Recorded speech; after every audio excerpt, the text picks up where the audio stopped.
This didn't happen slowly, it happened all at once. What looked like a quiet, controlled market only days ago is now under visible strain, and the strain is no longer theoretical. The pressure has crossed the line from abstract risk into operational reality. Banks are being pushed into physical silver delivery at the exact moment the paper supply they relied on is thinning out. Not because of a sudden change in sentiment, not because of a headline, because the structure itself is tightening around them. Here is what just broke, and why it matters far more than most people realize. Large bullion banks that have historically relied on rolling contracts forward are now encountering delivery pressure they cannot postpone, negotiate away, or smooth over with liquidity. For decades, the system functioned on a simple, largely unspoken assumption. Most futures contracts would never result in physical delivery. They were instruments of exposure, hedging tools, or speculative vehicles. They were not treated as direct claims on metal. That assumption held because behavior supported it. Today, that behavior is changing. Recent settlement cycles are showing an abnormal increase in delivery requests relative to total open interest. This ratio is not a minor technical detail. It is one of the clearest indicators of stress in a leveraged commodity market. Open interest tells you how many paper claims exist. Delivery requests tell you how many of those claims are demanding fulfillment in physical form. When only a small percentage stands for delivery, the system absorbs it easily. Inventories are sufficient. Counterparties cooperate. When that percentage rises sharply, stress emerges quickly. Right now, too many claims are standing for metal at the same time, and the system was never designed to handle that condition at scale. This pressure is intensifying against a backdrop of declining registered inventory at major Western vaults. Registered inventory is not a theoretical estimate or a broad category. It is the specific pool of metal designated and approved for delivery against futures contracts. As those inventories fall, each new delivery request consumes a larger share of what remains. The margin for error shrinks with every settlement cycle. At the same time, short exposure remains elevated. That combination is structurally dangerous. High short exposure assumes abundant liquidity and reliable access to metal. Declining registered stocks remove that assumption quietly but decisively. In the past, liquidity masked these imbalances. Paper contracts could be created, offset, or rolled forward with minimal friction. If one participant wanted delivery, another was usually willing to take the opposite side, accept a roll, or agree to cash settlement. That flexibility allowed the system to appear stable even when underlying supply was tight. Stress existed, but it was diffused. That is no longer happening. Liquidity is no longer absorbing pressure. The imbalance is no longer hidden. It is showing up directly in the mechanics of settlement. What makes this moment different is not price movement. Prices have surged, collapsed, and moved sideways many times before without breaking the system. Volatility alone does not force structural change. Markets are built to handle price swings. Behavior is what matters. What is changing now is how participants are acting within the system. Banks that normally neutralize exposure through paper offsets are encountering fewer willing counterparties. The assumption that there will always be someone prepared to take the other side of a roll is weakening. The paper market depends entirely on confidence. Confidence that contracts can be rolled indefinitely without consequence. Confidence that netting will reliably reduce exposure. Confidence that cash settlement will be accepted instead of metal when necessary. When that confidence exists, leverage is manageable and risk appears contained. When it erodes, leverage becomes pressure. Positions that once felt routine begin to feel fragile. Participants stop asking, "What is the price doing?" and start asking, "Will delivery be honored if I need it?" That shift in focus changes everything. As delivery ratios spike while inventory falls, the range of choices collapses. In normal conditions, delivery is optional. It is one path among many, often the least traveled. Under current conditions, delivery becomes mandatory, not because of new regulations or sudden rule changes, but because alternatives quietly disappear. When there are fewer counterparties willing to absorb risk and fewer ounces available to satisfy claims, the system forces resolution through physical settlement. This is not a strategic decision made by banks seeking advantage. It is a response to constraint. Mechanical pressure replaces discretion. Risk management stops being about optimization and becomes about survival. Clearing processes tighten, tolerances shrink. The system begins to behave less like a flexible financial market and more like a constrained supply chain.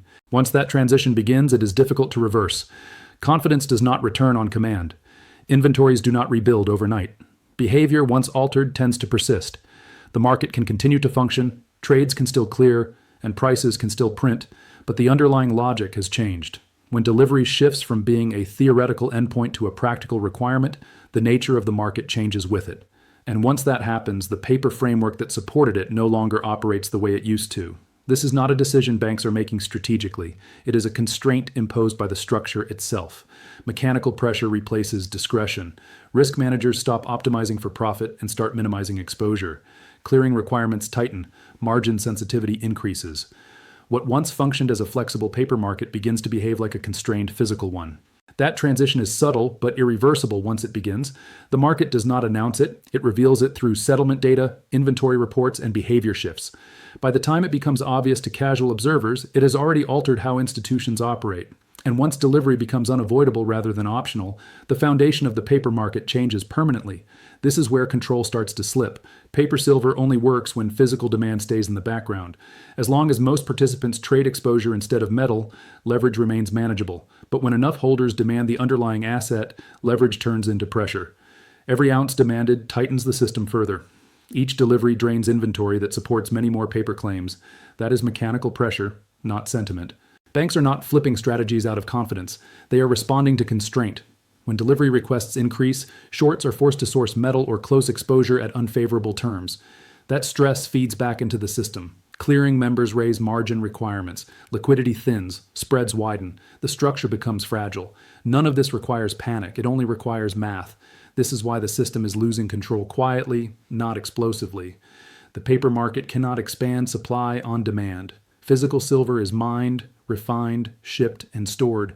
That process doesn't speed up because futures volume spikes. When delivery demand collides with finite inventory, something has to give. Usually it's confidence first.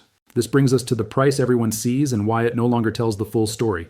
The quoted price reflects paper transactions, not the cost of acquiring metal under stress.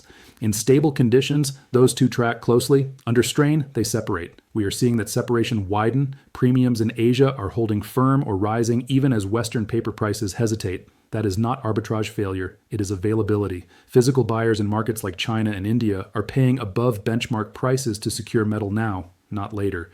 That premium exists because delivery certainty has value. Meanwhile, Western exchanges continue to clear contracts at prices that assume metal can always be sourced. Those two realities cannot coexist indefinitely. When they diverge, the market is already split, even if it hasn't been acknowledged yet. Vault data reinforces this. Registered inventory is what backs deliverable contracts. Eligible metal may exist, but it is not pledged for delivery unless converted. That conversion is a choice until it isn't. When enough contracts stand, eligible metal becomes the next line of defense. Once that starts moving, the buffer is gone. At that point, every additional delivery request tightens the noose. This is why talk of paper supply vanishing matters. Paper supply isn't paper contracts disappearing. It's the willingness of participants to write new claims without guaranteed backing. When that willingness fades, liquidity dries up, spreads widen, volatility increases without a headline move. The market feels heavy because it is. What happens next follows a familiar sequence, and it doesn't require predictions. Over the next days and weeks, delivery pressure will concentrate around settlement periods. Margin requirements will adjust upward, not to punish traders, but to protect clearinghouses. Some shorts will exit not because they're wrong on price, but because the risk profile has changed. Others will be forced to source metal in a tighter market. At the same time, physical buyers will remain price insensitive within reason. When the concern is availability, price becomes secondary. That behavior reinforces the split. Paper prices may lag reality longer than expected, but the cost of actual metal will continue to reflect scarcity. That divergence is not reversible by policy statements or short-term liquidity injections. It only resolves when confidence returns or inventories rebuild. Neither of those happens quickly. Confidence requires proof that delivery can be met without strain. Inventories require time. Until then, the system operates under constraint. Every delivery matters, every ounce counts, the margin for error shrinks. This is not about an imminent collapse. It's about a structural shift. Once participants see that delivery is no longer optional for banks, behavior changes. Risk models adjust. Strategies that worked in a frictionless paper market stop working. The rules don't change on paper. They change in practice. What's most important is how quietly this unfolds. There is no single moment when someone stands up and announces that the paper market is broken. Systems like this do not fail with a headline. They change quietly, through a series of small adjustments that, taken individually, seem insignificant. It is only when those adjustments are viewed together that the direction becomes clear. Higher premiums appear first, almost unnoticed. They are dismissed as temporary frictions. Then spreads tighten, not because demand is weak, but because liquidity is thinning. Offers become fewer. The depth that once absorbed large trades without consequence begins to disappear. As this process continues, behavior shifts in subtle but important ways. Participants become less willing to write new contracts at narrow margins. Risk desks grow more cautious. The market still functions, but it feels different. What once flowed easily now moves with resistance. At the same time, more holders insist on delivery rather than accepting cash settlement or rolling forward exposure. This is not ideological, it is practical. When confidence erodes, certainty becomes valuable. By the time these changes are obvious to everyone, they are no longer new. They are already embedded in how the market operates day to day. Charts may still look orderly. Prices may even appear calm, but behavior has changed, and behavior is what ultimately determines structure. The market can appear intact long after its foundation has shifted. This is why watching price alone misses the point. Price is a summary, not a signal. It reflects what cleared, not what failed to clear. It does not show the trades that were never offered or the contracts that were quietly avoided. It cannot capture the hesitation of a counterparty who decides not to participate. The real signal is in flow, not quotes. Flow reveals who is demanding metal and who is stepping back from providing it. It shows where pressure is building and where it is being relieved. When demand for physical delivery rises while willingness to supply declines, the imbalance is structural. It does not require a price spike to exist. In fact, it often develops while prices remain stable because stability itself becomes a tool to manage stress. When banks are forced to deliver instead of roll, that signal is unmistakable. Rolling is a choice made in a functioning paper market. Delivery is a requirement imposed when choice is narrow. The shift from one to the other marks a change in regime. It indicates that the system is no longer operating primarily as a venue for exposure, but as a mechanism for allocating a finite resource. What makes this moment difficult to interpret is the absence of drama. There is no crash, no sudden collapse. Screens do not flash red. Instead, the market grows quieter. Volumes thin. Terms harden. The cost of certainty rises, even if the headline price does not. Those watching only the screen see calm. Those watching flow see tension. At that stage, the market is no longer about speculation. Speculation thrives on liquidity, flexibility, and confidence that positions can be adjusted at will. When those conditions fade, the focus shifts. The central question stops being what is my return and becomes can I get the asset if I need it? That is a fundamentally different market. Access becomes the primary concern. Access to metal, access to inventory, access to settlement that is honored without negotiation. Once access is in question, price becomes secondary. Participants are willing to pay a premium for certainty or accept unfavorable terms to avoid risk. The benchmark price still exists, but it loses its authority as the sole reference point. At this point, the system is already operating under a different set of constraints. Leverage is reduced not by choice, but by necessity. Strategies that depended on abundant liquidity no longer function. Risk is no longer theoretical, it is immediate and tangible. Every contract represents a potential obligation, not just an exposure. This transition does not reverse easily, and history shows that it rarely does. Confidence, once lost, is not restored by a single event or a short period of stability. It erodes quietly and returns even more slowly. Market participants do not forget the moment when assumptions failed. They adjust their behavior to avoid being exposed again, and those adjustments tend to persist long after the original stress fades from headlines. Trust in market structure is built over years and broken in weeks, sometimes in days. Inventories, meanwhile, are not abstractions. They represent physical material that must be mined, refined, transported, and stored. When inventories are drawn down, there is no switch to flip that brings them back overnight. Rebuilding stockpiles takes time, capital, and cooperation across an entire supply chain. Even if production increases, that metal does not immediately flow back into deliverable form. Until it does, the market remains constrained by what is actually available, not by what is theoretically possible. Behavior is the most important factor, and it is also the hardest to reset.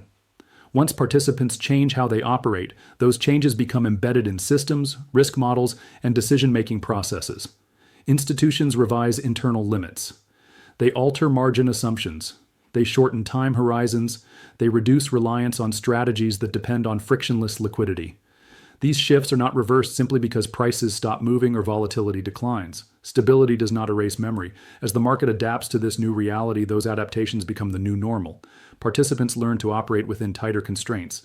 They accept higher cost for certainty. They place greater value on access and reliability than on theoretical price efficiency. Over time, these priorities reshape how the market functions at a fundamental level. What once felt temporary becomes structural. By the time most observers realize that the rules have changed, they have already been operating under those new rules for some time. The transition does not announce itself. It reveals itself through patterns that only become obvious in hindsight. Analysts continue to reference old frameworks. Commentators point to familiar indicators. Yet beneath the surface, decisions are being made differently. Risk is being assessed differently.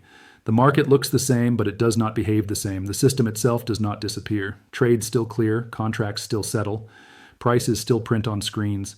From a distance, everything appears intact. That is what makes these transitions so difficult to recognize in real time. The presence of activity is mistaken for the presence of stability, but activity alone does not define a market's health. Structure does. What has changed is the underlying logic. In a market defined by abundance and confidence, price is the central organizing signal. It coordinates supply and demand. It communicates scarcity or surplus. Participants trust it because they trust the system that produces it. When constraints tighten and confidence erodes, price loses that central role. It becomes one signal among many, no longer the dominant one. In this environment, constraints take precedence. Availability matters more than valuation. Delivery timelines matter more than benchmarks. Counterparty reliability matters more than spreads. Decisions are guided less by what the price suggests and more by what the system can actually support. This is not an emotional shift. It is a rational response to limitation. As this logic takes hold, the price people are accustomed to watching becomes less informative. It may still move, but it no longer captures the full picture. It does not reflect the difficulty of sourcing metal, the cost of certainty, or the risk embedded in settlement. Those factors operate off-screen, influencing behavior in ways that price alone cannot explain.